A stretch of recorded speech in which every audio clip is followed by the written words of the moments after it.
Good morning mga kagigil. Nagyan na tayong bawang, sibuyas. Ay, bango. Napakabango mga kagigil. Luya.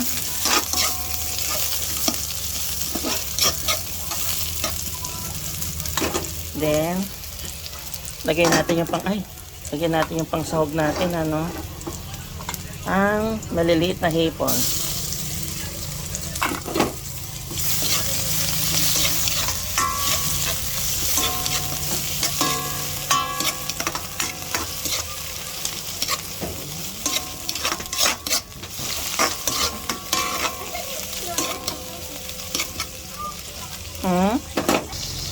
Lagay na po natin yung gulay natin, Ang ganda ng kalabasa at sitaw.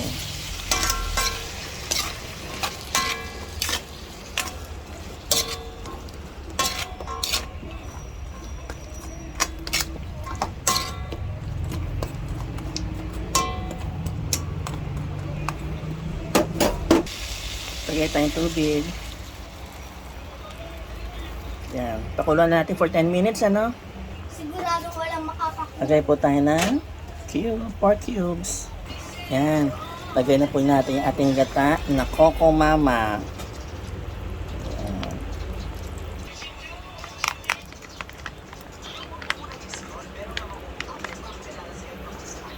Simmer na yan ng 5 minutes. Ayan. Luto na. Tikman na natin ang ating ginataang gulay na may shrimp. Oh my! Ang sarap mga kagigil. Woo! Ternohan nyo na lang ng fried fish. Kaya na tayo. Yan, katerno ng ating ginataang gulay, ang fried Gigi.